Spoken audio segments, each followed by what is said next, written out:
നിങ്ങളുടെ favourite shows ഇനി ഒരിക്കലും മിസ്സാവില്ല. ഇപ്പോൾ C5 കാണും നിങ്ങളുടെ ഫേവറേറ്റ് ഷോ തികച്ചും സൗജന്യമായി.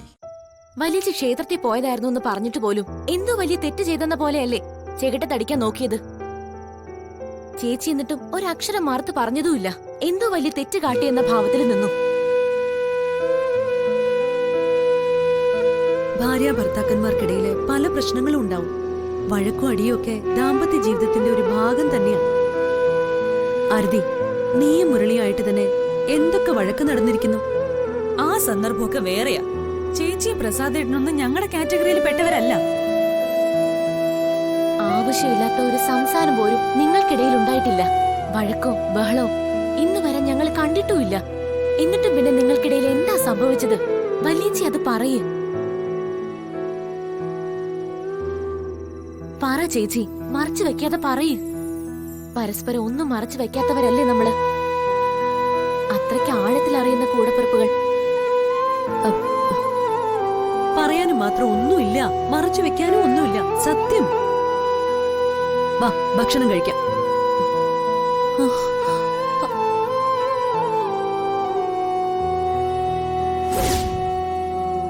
എന്താ നിങ്ങൾ എന്താ ഈ കാണിക്കുന്നേ? ഞങ്ങൾക്കറിയാം വലിയച്ചയുടെ മനസ്സിൽ എന്തോ കിടന്ന് വിങ്ങുന്നുണ്ട്. അതെന്താണെന്ന് അറിയാതെ ഞങ്ങൾക്ക് സമാധാനം കിട്ടോ? ഒരിക്കലും ഇല്ല. അത് നിങ്ങള് ഇനി ഒരു അക്ഷരം കള്ളം ആവരുത്. കള്ളം പറയരുത് പ്ലീസ്. ചേച്ചി ഞങ്ങളുടെ നെറുകയിലാ തൊട്ടിരിക്കുന്നത്. അതിന്റെ അർത്ഥം അറിയാലോ. ഞങ്ങളെ പിടിച്ച ആണയിട്ട വലിയച്ചി സംസാരിക്കുന്നത്. പറയുന്നതൊക്കെ സത്യമാണെന്ന്. എന്തിനെങ്ങനെ മനസ്സിൽ അടക്കി പിടിച്ച് ചേച്ചി ഇങ്ങനെ വിഷമിക്കുന്നേ? പറ, എന്താ ഞങ്ങളുടെ ചേച്ചിയുടെ മനസ്സില്?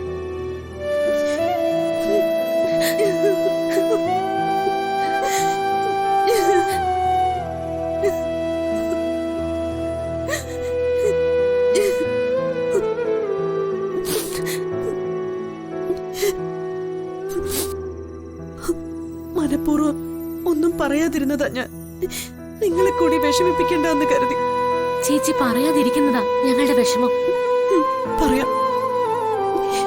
ഞാനും പ്രസാദേട്ടനും തീരുമാനിച്ച ദിവസം തന്നെ നാട്ടിലേക്ക് പുറപ്പെട്ടതാ. പക്ഷെ വഴിയിൽ വെച്ച് ഒരു സംഘം ആൾക്കാര് ഞങ്ങളെ പിന്തുടർന്നു വന്നു.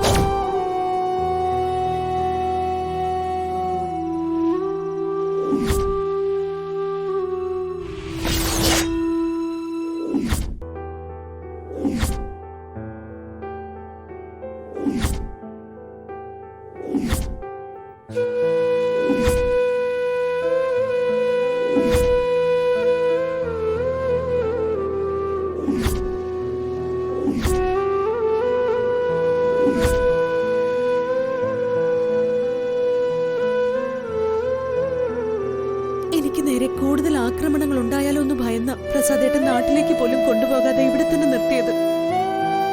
മനസ്സിനൊരു സ്വസ്ഥത കിട്ടാൻ വേണ്ടി ഞാൻ ക്ഷേത്രത്തിൽ പോയത് അറിയാതെ വന്നപ്പോ പ്രസാദേട്ടൻ എങ്ങനെ ടെൻഷൻ ആവാതിരിക്കും? നിങ്ങൾ തന്നെ പറ. സ്വന്തം ജീവൻ പണയം വെച്ച് എന്നെ രക്ഷിച്ചുകൊണ്ട് വന്നതാ. എനിക്ക് എന്തെങ്കിലും പറ്റിയാലോ എന്നുള്ള ആദ്യം വേദനയും കൊണ്ടാണെന്ന് പറയാതെ തന്നെ മനസ്സിലാക്കേണ്ടതായിരുന്നു ഞാൻ. ആരാ ചേച്ചി ചേച്ചി ആക്രമിച്ചത്? അതറിയില്ല. പക്ഷെ അവരെ അയച്ചത് മേഘനാഥനായിരിക്കുമെന്ന കാര്യത്തില് തീർച്ചയാണ്. വല്യേച്ചിയും പ്രസാദേട്ടനും ബഹുമാനിക്കുന്ന നാഥൻ സാർ തന്നെയാണ് അവരെ വേട്ടയാടിയ മേഘനാഥനെന്ന് ഞാൻ എങ്ങനെയാ പറയാ? ചേച്ചി, നമുക്ക് എല്ലാ കാര്യങ്ങളും പ്രസാദേട്ടനോട് തുറന്നു പറഞ്ഞാലോ? അതല്ലേ നല്ലത്. വേണ്ട, അത് പാടില്ല മോളെ. ആരാണ് ശത്രുവെന്ന് തിരിച്ചറിയാഞ്ഞിട്ട് പോലും സ്വന്തം ജീവൻ പണയം വെച്ച് പ്രസാദേട്ടൻ എന്റെ കൂടെ നിന്നു. അങ്ങനെയുള്ളൊരു മനുഷ്യനെ അറിഞ്ഞുകൊണ്ട് കുരുതി കൊടുക്കുന്നത് പോലെയാവും നമ്മളെല്ലാം അറിയിക്കുന്നത്.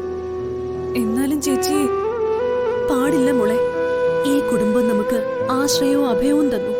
പക്ഷെ മേഘനാഥനെ പോലെ മനസാക്ഷിയില്ലാത്തൊരു ശത്രുവിനെ നേരിടാനുള്ള ഒരു ഉറപ്പ് ഈ വീടിന്റെ അസ്ഥിവാരത്തിനില്ല. മേഘനാഥൻ ഈ കുടുംബം കുളം തോണ്ടാനും മടിക്കില്ല. നമ്മളായിട്ട് അതിന് കാരണക്കാരായിക്കൂടാ. വാക്ക് തരണോ എനിക്ക്? നമ്മുടെ കഥകളൊന്നും പ്രസാദേട്ടനോ അനിയന്മാരോ അറിയാൻ പാടില്ല എന്ന്. ഒരിക്കലും. നിങ്ങളെ വിശ്വസിച്ച് ഞാൻ എല്ലാം പറഞ്ഞത് ഈ കുടുംബത്തിന്റെ നാശത്തിന് കാരണമാവരുത്. പറയില്ല എന്ന് വാക്കുതാ. തരാൻ.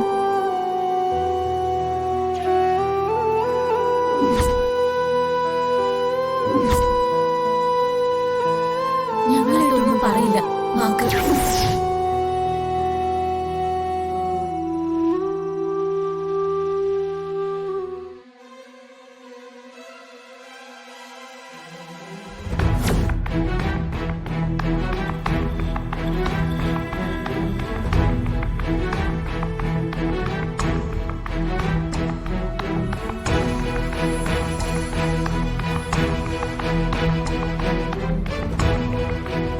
നിങ്ങളെന്താ ഇവിടെ?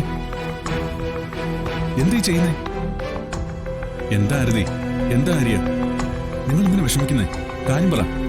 ഞങ്ങൾക്ക് വിഷമമൊന്നുമില്ല, സന്തോഷമേ ഉള്ളൂ. പിന്നെന്തിനാ കരയുന്നേ? സന്തോഷം കൊണ്ടും കണ്ണുനിറയും. എനിക്കൊന്നും മനസ്സിലാവുന്നില്ല.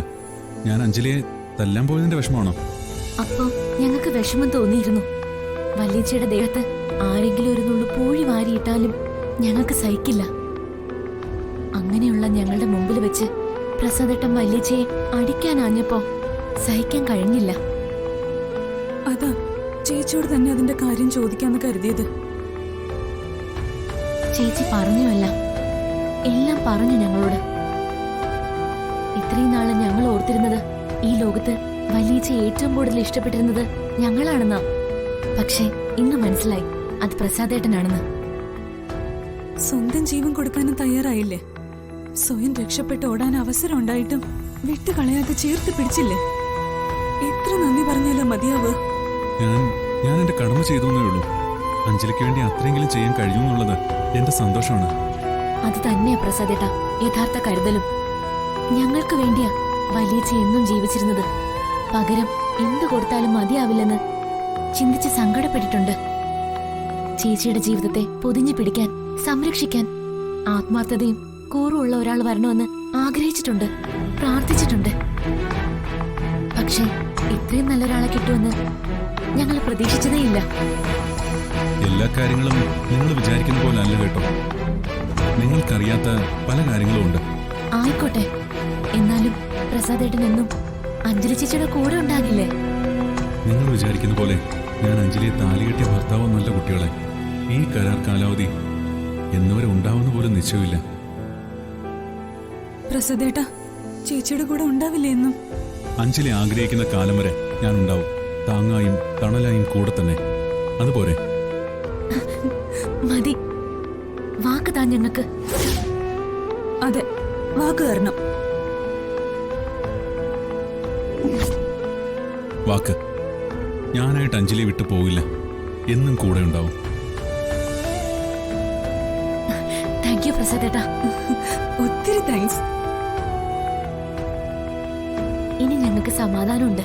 ആരൊക്കെ ഇല്ലെങ്കിലും ചേച്ചിയെ സംരക്ഷിച്ചു പിടിക്കാൻ പ്രസാദേട്ടന്റെ കൈകളുണ്ടല്ലോ.